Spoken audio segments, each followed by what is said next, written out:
You ever catch yourself, like, mentally replaying all the things that might go wrong? Yeah. Or maybe just telling yourself you're, not quite up to scratch for something? Oh, absolutely. That's classic negative self-talk territory. Right. And we're really digging into that today. It can seriously cast a shadow, can it, on your mood, what you actually managed to get done. It really can. That inner voice, I mean, whether we actively notice it all the time or not, it has this huge effect on how we see ourselves, our abilities. Hmm. But the key thing, I think, is remembering it's not like set in stone. We can actually change the script. Exactly. And that's pretty much our mission for this deep dive, isn't it?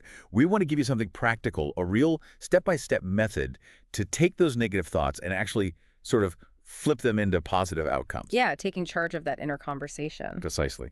And our guide for this is based on insights from transforming negative thoughts to positive outcomes. It gives this really practical four-step approach.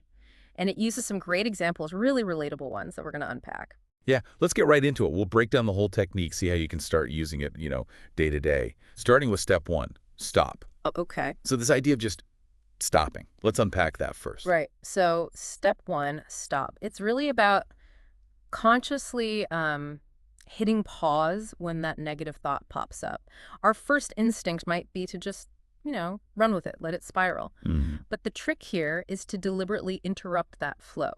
Just pause, even for a second. It's surprisingly effective. It's like catching yourself before you go down the rabbit hole. Yeah. The source used that example of feeling totally overwhelmed at work. Yeah. Instead of just reacting, feeling swamped, the first thing is just stop, breathe.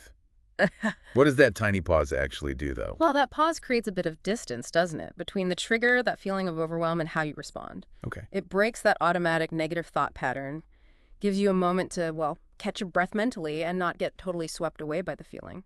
All right, so you get a sliver of perspective back. Okay, so you've managed to hit the mental pause button. You've stopped. What's next? Step two, check. What are we checking for? So here, the goal is clarity. It's about pinpointing the specific negative thought, not just feeling vaguely bad or anxious, but asking, okay, what exactly am I telling myself right now? Getting down to the actual words, like the example, I can't handle all this work. Mm. It's not just I feel stressed, it's that specific sentence. Why is nailing down the exact phrase so important?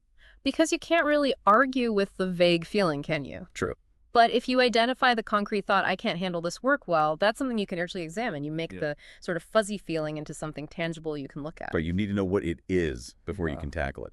Okay, so stop the spiral, check the specific thought. Now, step three, ask.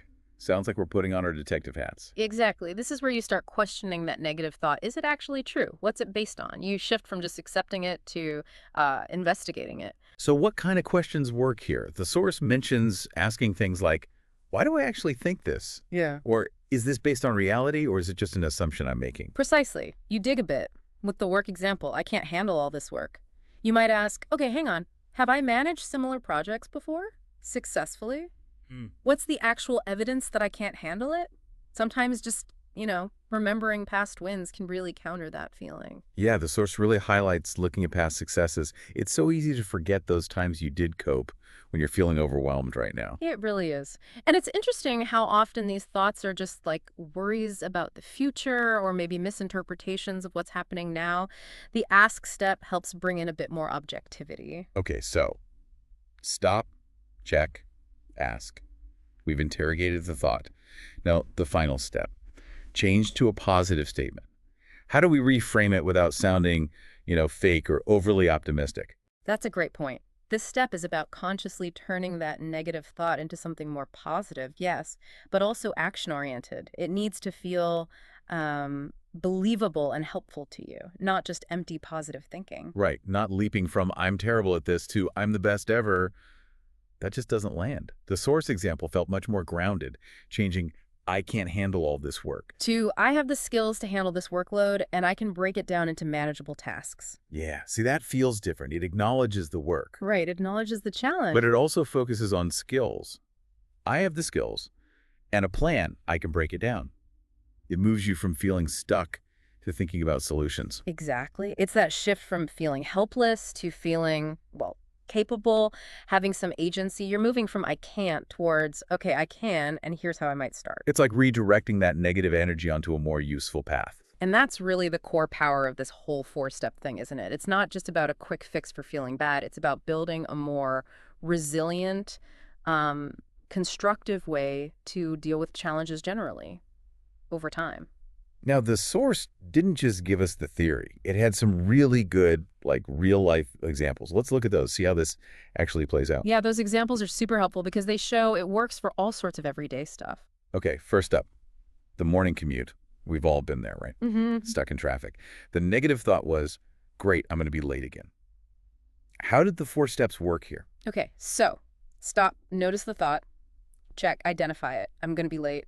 Ask, maybe reflect. Okay, traffic is unpredictable. Is being 5 minutes late really the end of the world? Am I catastrophizing? Recognizing that worry might be bigger than the actual likely consequence. And the change step. The positive reframe they landed on was, I'll leave 15 minutes earlier today to give myself extra time. Simple, proactive, what happened? Well, the source said it led to less stress, obviously, but also a more enjoyable commute. Just taking that small bit of control back made a difference. Lessen the anxiety around the unpredictable traffic. Makes sense. Okay, next example. Fitness goals. Lots of people struggle with this. The negative thought, I'll never reach my fitness goals.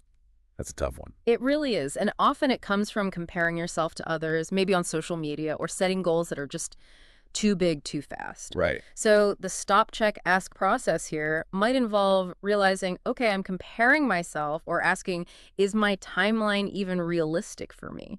And the positive reframe they used was, every small effort counts, and I'm progressing at my own pace. Yeah. That feels much kinder, more sustainable. Totally. It shifts the focus away from some huge, maybe distant, intimidating goal towards the small steps you're taking now and acknowledging your own journey. The source mentioned this led to like a renewed commitment, feeling encouraged by the consistency, not discouraged by the distance. Nice. Okay, last one. Social stuff. Giving a presentation. The fear. What if they don't like my ideas? I think pretty much everyone feels that sometimes. Oh, for sure. That fear of judgment is powerful. So stop, check. They won't like my ideas. Ask, have I prepared well? Are the ideas actually sound, even if not everyone agrees? What's the worst that really happens if someone disagrees? Questioning the catastrophe. Right. And the positive reframe. I have valuable insights to share, and it's okay if everyone doesn't agree. That takes the pressure off, doesn't it? Needing everyone to love it. It really does. It helps you stand by your work while accepting, different perspectives are normal, even good. The source said this shift helped them approach the presentation feeling more confident, more open. So we walk through the 4 steps. Stop, check, ask, change.